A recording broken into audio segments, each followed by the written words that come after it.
Saat ditanya soal masa depan Ilkay Gundogan pada awal bulan April kemarin, Pep Guardiola berkata, "Kami tak bisa membiarkannya pergi.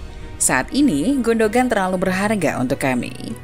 Guardiola jelas ingin mempertahankan Gundogan, tapi klub tidak bisa menahannya untuk pergi.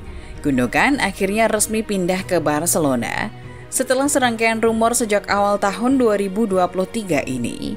Gelandang timnas Jerman itu resmi meninggalkan Etihad setelah kontraknya bersama Man City habis. Ia telah resmi jadi pemain Barcelona dengan status bebas transfer. Gundogan mengakhiri 7 tahun bersejarah bersama The Citizen. Ia telah mencatatkan 304 penampilan dan mengangkat 14 gelar bergengsi bersama Manchester Biru, termasuk gelar treble di musim terakhirnya. Gundogan juga telah menciptakan banyak momen bersejarah selama ia mengenakan seragam biru muda. Momen-momen yang membuatnya pantas menyandang status sebagai legenda Manchester City. Momen terindah Gundogan. Salah satu momen terbaik Gundogan bersama City tercipta di musim 2021-22. Para fans City atau Premier League pasti masih ingat, di musim itu City bersaing ketat dengan Liverpool dalam perebutan gelar juara Liga Inggris. Persaingan City dan Liverpool musim itu begitu ketat sampai-sampai penentuan juara harus menunggu sampai matchday terakhir. Di pertandingan terakhir itu, The Citizen menjamu Aston Villa di Stadion Etihad. Mereka tidak punya pilihan lain selain menang. Tapi bermain di kandang sendiri malah membuat anak asuh Pep Guardiola lupa cara bermain. Di babak pertama, City tidak bisa berbuat apa-apa. Mereka hanya bisa menciptakan 1 kali tembakan saja di 45 menit pertama pertandingan. Itu diperparah dengan Aston Villa yang tampil bagus. Mereka masih dilatih oleh legenda Liverpool Steven Gerrard saat itu. Villa berhasil memimpin lebih dahulu lewat gol dari Matty Cash di menit ke-37. Publik Etihad tertegun. Anak asuh Pep harus mengakhiri babak pertama dengan ketertinggalan 1-0. Aston Villa masih mempertahankan kedudukan sampai awal babak kedua. Malahan, mereka menggandakan skor lewat gol dari Philippe Coutinho di menit ke-69. Kini misi City jadi tambah sulit. Mereka hanya punya waktu kurang lebih 30 menit untuk membalikkan keadaan. Tapi Gundogan yang baru saja dimasukkan ke lapangan menggantikan Bernardo Silva langsung membawa perubahan. Di menit ke-76 ia mencetak gol balasan. Golnya itu memberikan harapan dan semangat untuk rekan-rekan setimnya. Hanya 2 menit berselang, giliran Rodri yang cetak gol penyeimbang di menit ke-78. Gol itu membuat kedudukan jadi 2-2. Tapi hasil itu belum cukup sebab di pertandingan lain di hari yang sama, Liverpool mampu mengalahkan Wolverhampton dengan skor 3-1. Di saat Manchester City sangat butuh kemenangan itulah Gundogan datang. Ia mencetak gol kemenangan di menit 81. Golnya itu membuat City bisa membalikkan keadaan jadi 3-2. Skor bertahan sampai peluit panjang dibunyikan. Publik Etihad pun tumpah ruah merayakan gelar Premier League musim 2021-22. Legenda City. Momen Gundogan itu sangat mirip dengan momen Aguero yang tercipta 1 dekade sebelumnya. Saat itu Manchester City bersaing dengan ketat dengan Manchester United dalam perebutan gelar Premier League musim 2011-12. Saat itu Aguero lah yang menciptakan momen bersejarah. Ia mencetak gol di injury time saat matchday terakhir lawan QPR.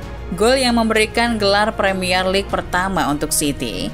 Gol itu juga membuat Aguero menyandang status legenda Manchester Biru. Jadi, momen Gundogan di musim 2021-22 itu cukup untuk membuatnya sah jadi legenda Manchester City. Terlebih lagi, dia kembali menciptakan sejarah di musim setelahnya. Di musim 2022-23, Gundogan ditunjuk sebagai kapten setelah dipilih langsung oleh rekan-rekan setimnya. 2 golnya di laga lawan Leeds, kemudian juga 2 golnya di laga lawan Everton. Momen-momen itu adalah kunci City memastikan gelar Premier League 2022-23. Lalu ia kembali mencetak 2 gol untuk memastikan kemenangan di final FA Cup lawan Manchester United. Pertandingan terakhir Gundogan sebagai pemain Manchester City adalah final Liga Champions melawan Inter Milan. Pada pertandingan yang berlangsung di Stadion Ataturk, Turki itu, memang yang jadi pahlawan kemenangan adalah Rodri dengan gol tunggalnya. Tapi Gundogan juga mencatatkan sejarah sebagai kapten yang mengangkut trofi Champions pertama City. Ia juga jadi kapten pertama yang mampu membawa City mendapatkan gelar treble winner. Musim 2022-23 jadi musim terindah dan paling bersejarah Gundogan bersama City. Tapi ia memutuskan bahwa itu adalah musim terakhirnya di Etihad. Ia memastikan diri tidak memperpanjang kontrak dengan City dan pindah ke Barcelona. Selain karena faktor negosiasi perpanjangan kontrak bersama City yang tak kunjung mendapatkan titik temu, ada faktor lain yang membuat Gundogan ingin hengkang. Dan faktor tersebut bukanlah soal uang ataupun gaji. Gundogan sebenarnya sudah menerima banyak tawaran dari klub Arab Saudi. Pindah ke Arab Saudi menawarkan segala kenyamanan dan kekayaan untuknya. Tapi itu bukan keinginan Gundogan. Dilansir dari The Athletic, Gundogan memang ingin mencari pengalaman dan tantangan baru. 7 musim di City dan mengakhiri musim terakhir dengan gelar treble membuat Gundogan merasa cukup. Gundogan merasa bahwa ini adalah saat yang tepat untuk ia pergi. Saya datang ke Manchester City dengan satu kaki yang pincang, tapi saya pergi dari sini dengan perasaan di atas awan. Setelah treble dan setelah Pred yang spektakuler, saya berpikir, adakah hasil yang lebih baik dari ini? Adakah sesuatu yang lebih sempurna untuk dicapai? Jawabannya adalah tidak. Ucapnya dikutip dari Manchester Evening News. Gundogan ingin mencari tantangan baru sambil tetap bermain di kompetisi teratas Eropa. Ia merasa Barcelona adalah jawaban yang tepat untuknya. Gundogan yakin dari sisi sepak bola, Barcelona sangat cocok untuknya. Selain itu, ia juga mengungkapkan kalau Xavi adalah salah satu manajer yang ia kagumi. Jika saya harus pindah klub, maka hanya Barcelona atau tidak sama sekali. Saya akan sangat senang bermain di bawah manajer yang saya kagumi, Xavi. Saya melihat ada banyak kesamaan antara kami sebagai karakter dan dalam cara melihat pertandingan. Gundogan juga melanjutkan kalau dirinya optimis masih memiliki beberapa tahun lagi di performa puncak. Meskipun kini usianya sudah 32 tahun, ia percaya bisa membawa Barcelona ke final Liga Champions. Ini akan jadi reuni saya dengan teman lama saya Lewandowski. Dan saya ingin membantu Barcelona kembali ke tempat yang seharusnya. Mudah-mudahan saya dan Manchester City bisa mengadakan reuni di final Liga Champions musim depan.